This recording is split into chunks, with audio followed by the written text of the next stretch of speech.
There. Now it's nice and quiet in here so we can chat. Because the last video that I filmed, I realized how noisy the fan was. So now maybe you can hear me a little better. So, I just finished editing this video, and I went to run production on it to actually produce the video file from it. And I said, you know what? I'm going to make this into a series, because there's lots of people who ask me all the time all kinds of questions about tomatoes and growing tomatoes. They really clearly don't understand the life cycle of a tomato plant, or its nutrition demands, or its environmental requirements, or its watering requirements. And so I've done a lot of tomato growing over my years. I'm certainly by no means an expert, but I've definitely honed my skills and gotten better at it, and I get better at it every time I grow another tomato plant. So I figured I would make a series here, and I'll share that series here on YouTube. We'll teach you how to grow tomatoes.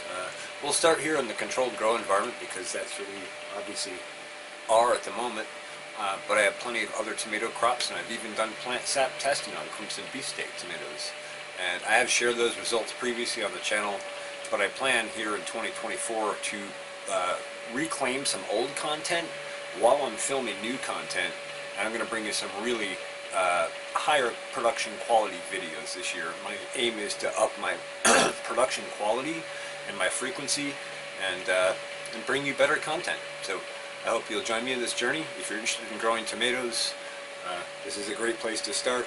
I'm by no means the end of the journey, certainly only a start to it, but I think you'll learn a lot of information along the way with me, and who knows, maybe I'll learn some stuff from you guys too. I love it when my users comment. I always learn things from you guys too, so don't be afraid to comment, like, subscribe, share, all that kind of stuff. Anyway, I know this is kind of a long preamble to the start of the series, but I kind of wanted to throw some context out, and we'll keep it clean and short and to the point from here on out. Thanks for watching the Pharmacy Seeds Network. Let's jump into it.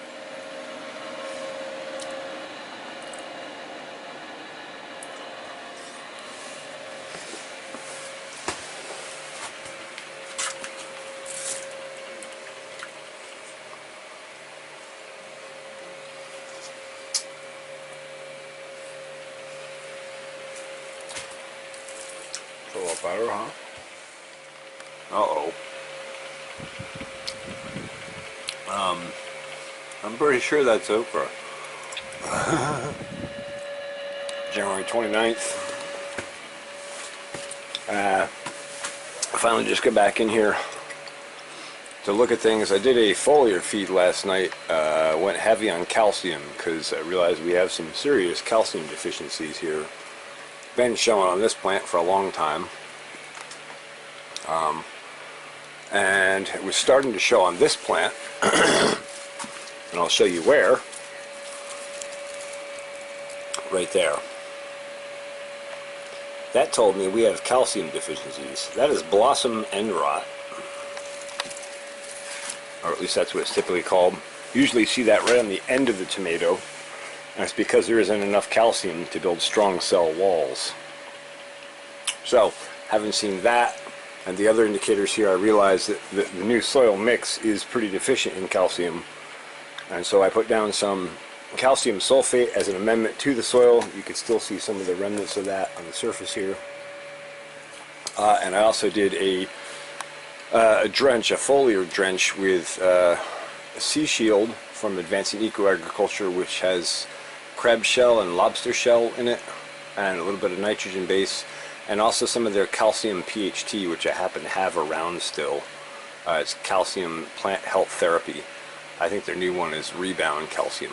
But so what inspired me to make this whole video was, after I did that last night, it's been not even 24 hours yet, and I'm already seeing an explosive growth response on this plant.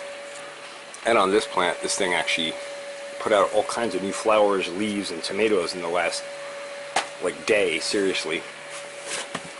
And then this one, I see these newer flowers coming on are perking up with a little more vigor. I see new shoot growth coming out with vigor again out here too. And so that tells me that we likely tipped our calcium balance back in and got enough calcium in there. I'm going to have to keep an eye on it and work on upgrading the soil mixes to be higher in calcium, to supply adequate calcium. I don't like having the foliar feed to correct it. I would much rather have it in the soil mix. But that's why we're doing all this work in the lab, so we can figure out what the best soil mix is and be able to implement it. Alright, so later on the 29th, back in here doing some pruning, finally getting some light and airflow in here. That's better. There's space for air to move and our ground cover oregano to spread, and now we can get a better look at this guy. We're going to have another flower set coming off of this. It rooted into the planter, and it's going to set seeds and throw another flower, and God knows what else. It's also throwing new leaf stems up, so be interesting to see. I've never taken an amaryllis past flower before, so I don't know much about their life cycle. So first round of pruning is going out. I'm going to go through and probably clean this up some more and just make it a little more open to air, light, and space. And I might even prune this one tomato coming on with the blossom end rot, calcium deficiency showing. Probably just prune that because that's not going to come out well anyway, rather than let the plant put any more energy into it. And aside from that, I think that's not really going to matter anyway. We got 1, 2, 3, 4, 5, 6, 7. I mean, it's literally just everywhere you look, new flowers setting, new fruit setting, and it's literally all the way down this whole plant. Like another fruit back here setting, another one hanging out here. Yeah, they're under tremendous nutrient load and workload. And I just watered and fed those last night, and they actually need water again tonight. Holy cow. So I'm going to do some more pruning and try and reduce our transpiration and water consumption a bit and get it focused on productivity and not be wasting so much on vegetative things like leaves. Although we need them to collect sunlight, but we don't need too many. It's always that balance. Alright, there we are. I'm going to call that good for now. And I'll just point out that I took out some leaves in the middle here just to let airflow and light through.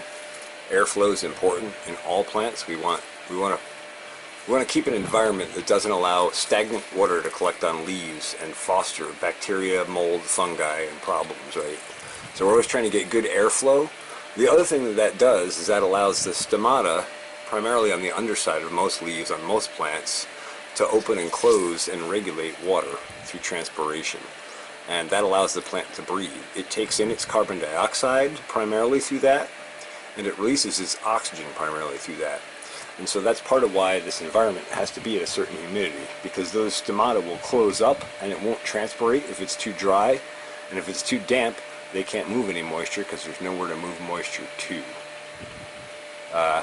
So a little bit long-winded on this, but I like to provide extra details when and where I can. So on that note, let's just take a look at this one tomato with blossom end rot on it, and we'll clip it off. Well, there it is. Now, 20 years ago it would have killed me to cut that off. No, can't take anything off. But now, you know, I know that this is deficient in calcium, and we can see that brown spot, and this isn't going to develop into a full fruit. This is going to be rotting before it even ripens. So we get rid of it. We address the calcium deficiency. We do some pruning. We're going to add some more water, and we're already seeing a growth response after our foliar feed, so I think we're getting our balance back. And again, we'll take a look up here. This is only like 3 hours later, and we're seeing more new growth coming on. So I think we did manage to correct our issue, and I'll have to try and keep an eye on it and keep it balanced. The trick, of course, is always keeping enough nutrients present, but not too much, and always in the right ratios. And that can be tricky when you don't have an easy way to test it. Alright, so I feel like the black crim are pretty well set for now. I did a lot of pruning on those, but they're throwing out major vines up here now, and you can see like this is a divider here, but that's going up to become another flower top. So I had to clip a few of the like major leader vines out just so they don't compete with each other too much. But we're going to come over here on the San Marzanos and do some very long overdue pruning on these.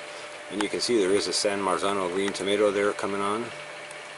And maybe we've caught our calcium deficiency issue early enough on these not to have to lose a fruit to it. But we'll find out. I gotta get busy pruning. Yep. Here we go. Blossom end rot on the San Marzanos. That is another calcium deficiency indicator. So that's confirmation by leaves, by the most accelerated plant as it's filling and flowering fruit when its nutrient demands are highest, showing yellowing in leaves and leaf damage. It's pulling all of its nutrition out of the leaves to try and fill those fruit. This one is starting to show some leaf indicators, right? A little bit. The leaf color is off. It's not green. It's not really photosynthesizing. There's some veiny there. Not quite right. And then these, we saw that one tomato that was starting to show the calcium deficiency as well. But I believe we've corrected it now, and we'll carry on from here. I will say that these red tomatoes and the green ones on this plant actually have swollen a bit since yesterday, so that seems to be a good indicator that we're more in balance as well. Alright, I've babbled on a bunch about this, but I kind of feel like some of those details are important, and I might still need to do some pruning on this guy, actually. Alright, so everybody's pruned up for now. We got a lot more light, space, and airflow in here, as you can see. Same over here, with the exception of one hanger I left because it's got some big tomatoes starting to come on, and yeah. And I wanted to point out also that since these foliar feeds were accelerated and we got things really cracking here, the root systems in here are just off the hook. Can't say I've ever seen roots come up out of a planter pot like this so aggressively, but they are just reaching out in all directions. I'm going to zoom in on that a little more. And yeah, there's some fungus gnats or something flying around there, but wow. Most impressive. Alright, I think that's it for tonight. I did a bunch of watering, a bunch of pruning, I rearranged a bunch of plants, I did some cleanup in the tent here, I got some leaves and stuff up off the floor. Get the big fan in here, blowing some fresh air through just to dry things out on the surfaces. Things tend to get a little wet when you water. You don't want all that water sitting around. Next day, January 30th.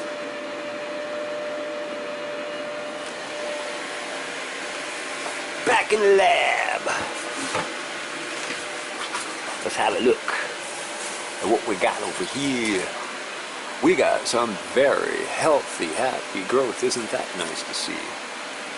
Blowing up, flowers coming on, fruit setting, more fruit setting, more flowers coming.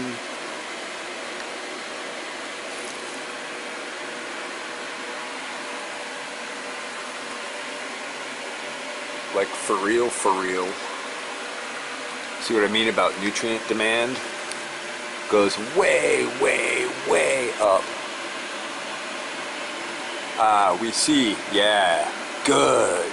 See this? Continued new growth in the tips here? That says we have adequate calcium again.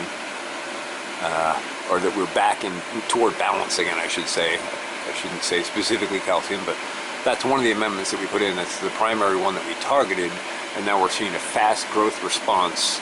We're not even 48 hours out from a foliar feed, so there you go. Well, we might be 48 hours at this point. My point is that it's a very rapid growth response when you get the balance right. And if you do a foliar feed and you don't see a very rapid growth response within the next few days, you probably didn't get your formula right, is what I would say. And again, foliar feeds should be used always targeted at the soil that you're working with, the plants you're working with, the environment you're in, the amount of light that you're working with, all of the critical factors that affect growth rate and speed, and where the plant is in its life cycle. All of those are critical pieces. Anyway, let's just have a look at these flowers blowing up on the top of this now since the pruning last night. That is a very happy plant.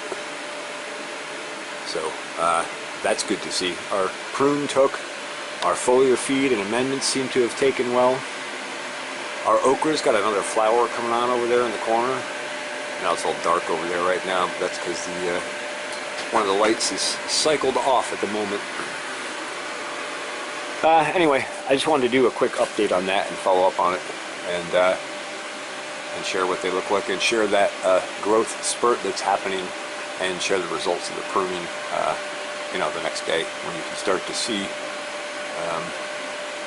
the benefits prove out. All right, I hope you found this interesting or informative. I'm going to extend this series specifically talking about tomatoes ongoing, so hope you'll stay tuned. Thanks for watching the Pharmacy Seeds Network. Keep your friends close and your farmers closer.